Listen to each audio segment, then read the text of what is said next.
The United Nations voted overwhelmingly to condemn President Donald Trump's decision to recognize Jerusalem as the capital of Israel despite threats from the U.S. to pull funding from the world body. Some 128 countries voted for the resolution, while 9 voted no, and 35 nations abstained, including Canada, Mexico, and Australia.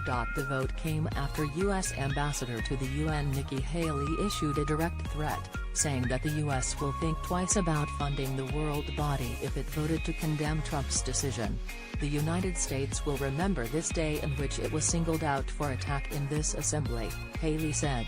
We will remember it when we are called upon to once again make the world's largest contribution to the UN and when other member nations ask Washington to pay even more and to use our influence for their benefit. That is what the American people want us to do and it is the right thing to do, Haley said.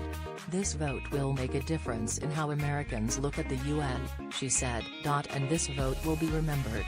Haley's remarks followed a threat from Trump himself, who mentioned the UN vote at a Wednesday cabinet meeting. We're watching those votes, the president said. Let them vote against us, we'll save a lot. We don't care. Later Thursday an invitation was sent around to the 64 countries in addition to the U.S. that did not support the resolution on Jerusalem, to attend a reception with Haley in January. The event was labeled as a means to thank the countries for their friendship to the United States, according to a copy of the invite obtained by CNN. Few countries seemed cowed, as nation after nation blasted the U.S. at the emergency session of the UN General Assembly, condemning the Jerusalem decision as illegal, destabilizing, and a violation of international law. Haley's stance also provoked a fiery tweet from John Brennan, who served as CIA director under President Obama. Trump admin threat to retaliate against nations that exercise sovereign right in the UN to oppose U.S. position on Jerusalem is beyond outrageous. Shows at real Donald Trump expects blind loyalty and subservience from everyone, qualities usually found in narcissistic, vengeful autocrats. Trump admin threat to retaliate against nations that exercise sovereign right in UN to oppose U.S. position on Jerusalem is beyond outrageous. Shows at real Donald Trump expects blind loyalty and subservience from everyone, qualities usually found in narcissistic, vengeful autocrats. John O.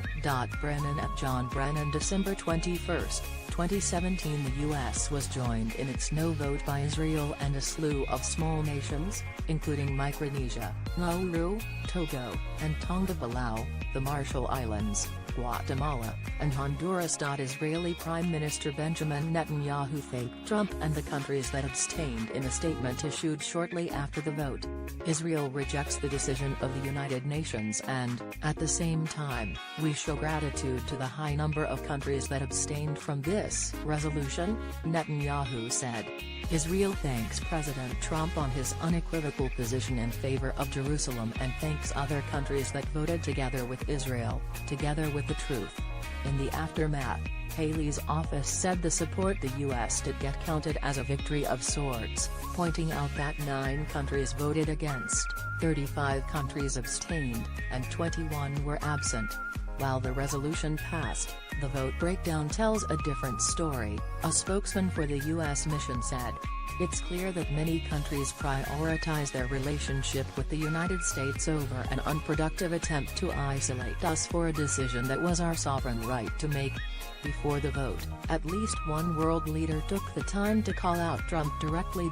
Turkish President Recep Tayyip Erdogan, a self-styled leader of the greater Muslim world, blasted the president during a speech in Ankara on Thursday. Mr. Trump, you cannot buy Turkey's democratic free will with your dollars, our decision is clear, Erdogan thundered. What is the cradle of democracy doing? Erdogan said. They are looking for people they can buy with their dollars. And he issued an appeal to other world leaders, saying, do not, for the sake of a few dollars, sell off your democratic free will. State Department spokesperson Heather Nauert said the U.S. would explore various options following the UN vote.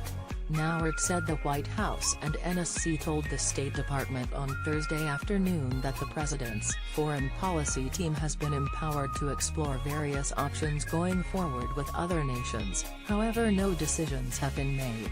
Nauert also said that the UN vote is really not the only